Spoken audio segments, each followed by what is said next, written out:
Hello everyone, in this video we will discuss teaching aptitude कि teaching aptitude क्या होता है, कंसेप्ट क्या होता है टीचिंग का, ट्रेडिशनल कंसेप्ट क्या है, मॉडर्न कंसेप्ट क्या है और इसका नेचर क्या होता है। इस बारे में हम डिस्कस करेंगे। किसके नेचर की बात करेंगे हम? टीचिंग के नेचर की, कि किस तरीके का नेचर इसका होता है। सो बेसिकली अब आप देखेंगे कि यहाँ पे जो चीज़ें हैं वो टीचिंग एप्टीट्यूड से रिलेट करने लगी हैं। और ये जो टॉपिक है वो हम क्यों पढ़ रहे हैं? अगर आप टीचर बनना चाहते हैं या एज अ टीचर आपका क्या एप्टीट्यूड होना चाहिए, तो उसके बारे में ये टॉपिक आपका नेट कॉम्पिटिटिव एग्ज़ाम्स में भी आता है। जो टीजीटी पीजीटी के एग्ज़ाम्स होते हैं, स्पेसिफिक इंग्लिश उसमें आता है, या फिर आपका नेट का जो पेपर होता है उसमें का भी ये सिलेबस कवर होता है।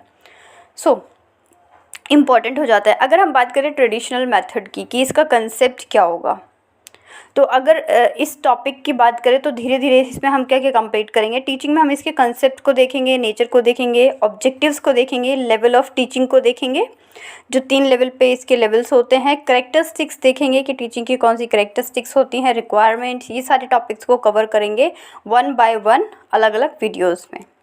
यहाँ पे हम अभी कंसेप्ट की बात करते हैं। सो अगर हम ट्रेडिशनल कंसेप्ट की बात करते हैं कि टीचिंग का जो ट्रेडिशनल कंसेप्ट है वो क्या है।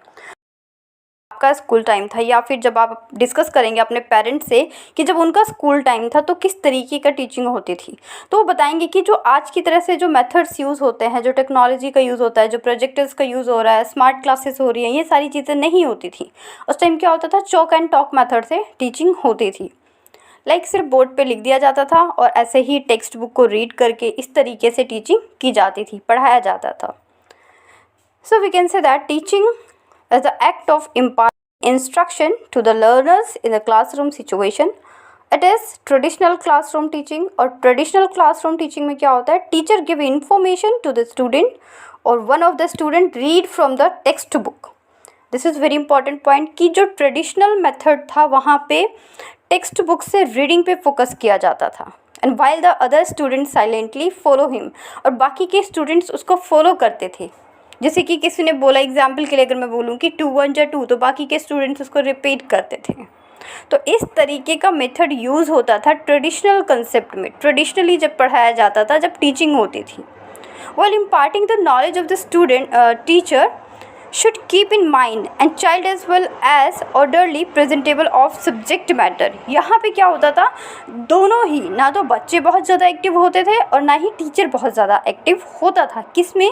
जो ट्रेडिशनल कंसेप्ट है या फिर जो traditional. Okay, so now modern concept क्या होता है? मॉडर्न कंसेप्ट क्या होता है? Teaching is to cause the people to learn and acquire the desired knowledge, skill and also describe the way of living in the society। It is the process of learner, teacher and curriculum।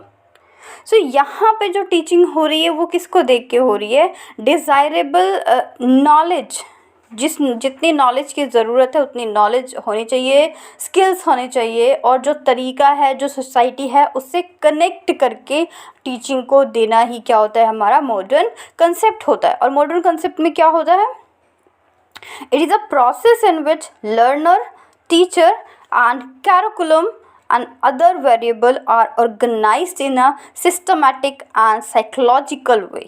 ये बहुत important है कि ये एक ऐसा process होता है जिसके अंदर कौन कौन होता है? लर्नर होता है, जो स्टूडेंट होते हैं, टीचर, कैरिकुलम जो उनका सिलेबस होता है, जो उनका कैरिकुलम होता है, and other variable. Other variable का क्या मतलब है?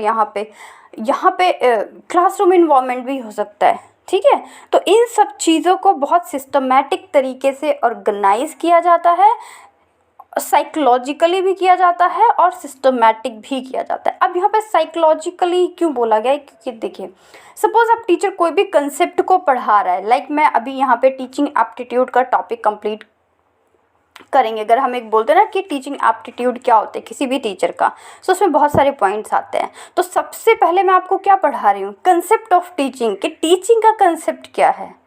पहले ट्रेडिशनल कंसेप्ट की बात की, अब हम मॉडर्न कंसेप्ट की बात करें, उसके बाद हम डेफिनेशंस की बात करेंगे, उसके बाद हम टीचिंग के नेचर की बात करेंगे। तो ये क्या है? ये एक सिस्टमेटिक वे है, एक साइकोलॉजिकल वे भी आप बोल सकते हैं, कि जब आपके दिमाग में ये चीज़ बिल्कुल स्ट्राइक हो जाएगी कि ट्रेडिशनल कंसेप्ट क्या है टीचिंग का, मॉडर्न कंसेप्ट क्या है, तभी तो आप समझ पाएंगे that what is the nature of the teaching. Right. तो ये होता है एक सिस्टमैटिक और साइकोलॉजिकल वे, ये मैंने आपको एग्जाम्पल से समझाया। नाउ अब हम डेफिनेशंस की बात करते हैं। वैसे डेफिनेशंस जो हैं वो आपके एग्ज़ाम पॉइंट ऑफ व्यू से बहुत ज़्यादा इंपॉर्टेंट नहीं होती, क्योंकि ना तो कभी ये नेट के पेपर में पूछा जाता है, ना टीजीटी और पीजीटी के पेपर में पूछा जाता है कि डेफिनेशन बताइए। मैक्सिमम टाइम जो पेपर है वो आपका ऑब्जेक्टिव फॉर्म में आता है और 4 ऑप्शंस होते हैं जिसमें से आपको एक टिक करना होता है। तो वहाँ पे ये पूछ सकते हैं कि जो ऑर्गेनाइज्ड और सिस्टमैटिक टीचिंग होती है वो कौन से मेथड में होती है। तो वहाँ पे आपको ऑप्शन में जब भी मॉडर्न मेथड या मॉडर्न कंसेप्ट दिखे तो आपका राइट आंसर वही है। तो पेपर इस फॉर्मेट में कुछ कुछ आता है। वैसे भी जितने भी टीचिंग के एग्ज़ाम्स होते हैं, आपका नेट हो गया, सेट हो गया, या फिर जो आपका नॉर्मली टीजीटी पीजीटी के लिए होते हैं, उन सब के लिए टॉपिक इम्पॉर्टेंट है। नाउ एक दो डेफिनेशन फिर भी कर लेते हैं। अब गेज इन्होंने एक डेफिनेशन दी है, क्या बोलते हैं ये? He defines teaching as a personal relationship between the teacher and of modification, कि टीचिंग को एक रिलेशनशिप की तरह इन्होंने बोला है कि जिसमें एक टीचर जो है वो अपने स्टूडेंट का बिहेवियर मॉडिफाई करता है। अब बिहेवियर मॉडिफाई किस तरीके से होता है? सपोज़ कोई स्टूडेंट है जो बार बार कुछ गलत कर रहा है, चाहे वो गलत बोल रहा है, चाहे वो लिखने में कुछ गलती कर रहा है, बट एज अ टीचर आप क्या करते हैं? आप उसे फैसिलिटेट करते हैं, आप उसे बताते हैं, आप उसे मॉडरेट करते हैं कि ये चीज़ ऐसे नहीं ऐसे आएगा, ठीक है। सपोज़ कोई स्टूडेंट बहुत गंदा लिख रहा है, तो आप उसको बताएंगे कि अगर आप गंदा लिखेंगे, बैड हैंड राइटिंग होगी आपकी, सो क्या होगा, एग्जामिनर उसको पढ़ नहीं पाएगा और आपके मार्क्स जो हैं वो वहाँ पे डिक्रीज़ होने लग जाएंगे, या एज अ टीचर आप खुद उसके मार्क्स काटने लग जाएंगे कि आपका -1 हुआ है because you are having a bad hand writing.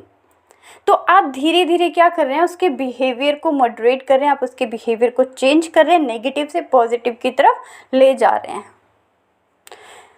अब हम बात करेंगे किसकी?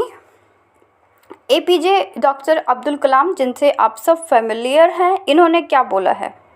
इन्होंने बोला है educationals should build the capacity of the spirit of inquiry, creativity, interpretation and moral leadership among students and become the role model. कि जितने भी एजुकेशनलिस्ट होते हैं, चाहे वो टीचर हो गया, चाहे वो ट्यूशन टीचर हो गया, जितने भी एजुकेशनलिस्ट होते हैं उनका क्या मतलब होता है? वो क्या बनाते हैं? वो कैपेसिटी को बिल्डअप करते हैं, इंक्वायरी को रेज करते हैं, क्रिएटिविटी, इन सारी चीज़ों के साथ साथ मोरल डेवलपमेंट करते हैं स्टूडेंट्स पे, राइट। और क्या बनते हैं? उनके रोल मॉडल बन जाते हैं। जैसे कि आप जितने भी यहाँ पे लिसनर्स हैं, सबका कोई ना कोई फेवरेट टीचर होगा, चाहे वो स्कूल टाइम पे रहा हो, चाहे वो कॉलेज टाइम पे रहा हो, चाहे वो अभी प्रेजेंट टाइम पे अगर उन्होंने कोई इंस्टीट्यूट या कुछ ज्वाइन किया तो वहाँ पे रहा हो।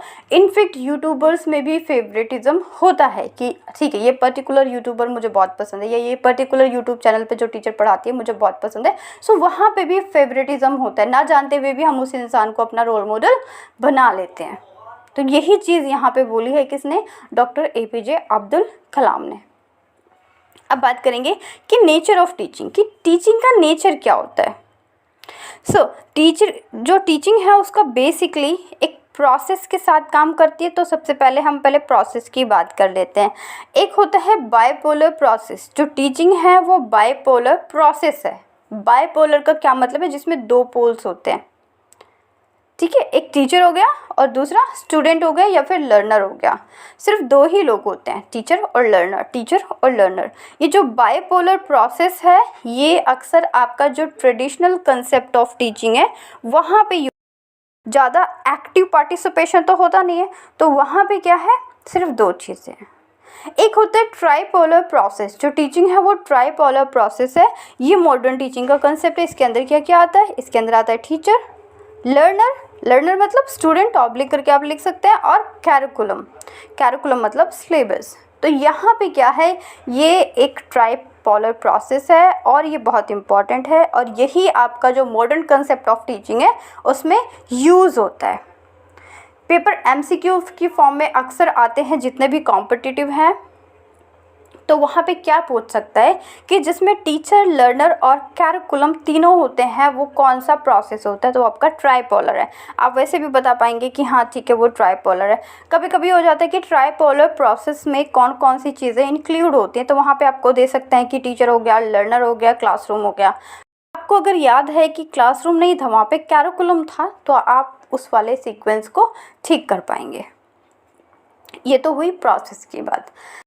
Teaching is not a fundamental concept. It is greatly influenced by social and human factors which are dynamic in themselves.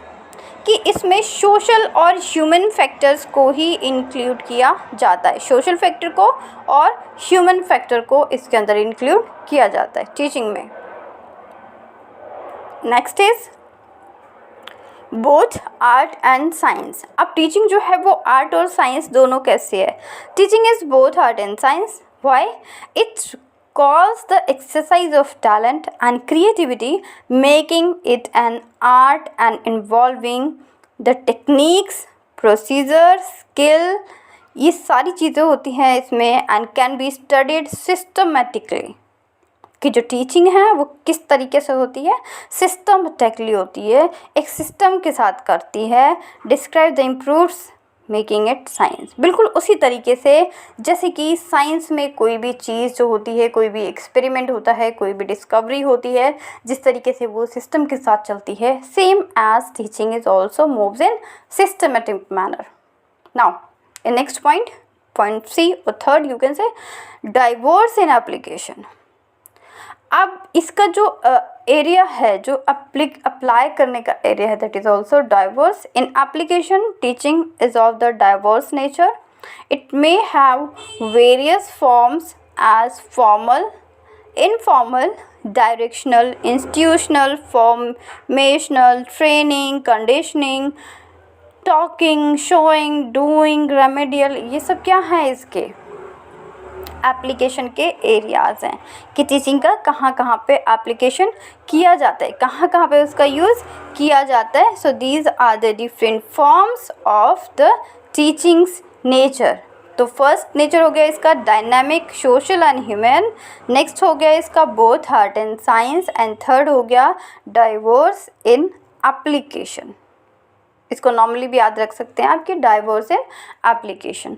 तो ये कंप्लीट हो गया हमारा टॉपिक जिसमें हमने डिस्कस किया टीचिंग के कंसेप्ट को, ठीक है। उसके बाद हमने इसके दो कंसेप्ट को डिस्कस किया था कि कौन कौन से इसके दो कंसेप्ट होते हैं, ट्रेडिशनल कंसेप्ट और मॉडर्न कंसेप्ट। आफ्टर दैट हमने डेफिनेशन को कंप्लीट किया है। Then APJ doctor Abdul Kalam ने क्या बोला है उनके बारे में बात की है। आफ्टर दैट हमने जो इसका प्रोसेस होता है उसकी बात की थी कि बाइपोलर और ट्राइपोलर प्रोसेस होता है टीचिंग में। देन हमने इसमें नेचर की बात की कि नेचर ऑफ टीचिंग क्या होता है। तो ये हमारा एक कह सकते हैं आप ये पार्ट 1 की ये एक कंसेप्ट का कंप्लीट हो गया। अब नेक्स्ट जो वीडियो आएगी आपकी वो आएगी कैरेक्टरिस्टिक्स ऑफ टीचिंग की। आफ्टर दैट हम थर्ड वीडियो में बात करेंगे ऑब्जेक्टिव्स ऑफ टीचिंग की। तो इस तरीके से ये एक सिक्वेंसिंग मैनर में चलेगा। अगर आप इंग्लिश की फील्ड में आगे कुछ करना चाहते हैं, एज अ टीचर बनना चाहते हैं, तो वहाँ पे ये चीज़ें हेल्पफुल हैं। नेट के लिए अगर बोलूँ तो पेपर 1 में ये सिलेबस में है। TGT PGT में भी क्वेश्चंस आ जाते हैं टीचिंग को लेके, क्योंकि जो मेन आइडिया है, जो मेन कंसेप्ट है, दैट इज़ ऑल्सो टीचिंग। सो ये वैसे एक इम्पॉर्टेंट पार्ट है। मिलेंगे नेक्स्ट वीडियो में विद न्यू टॉपिक और न्यू कंटेंट। Thank you.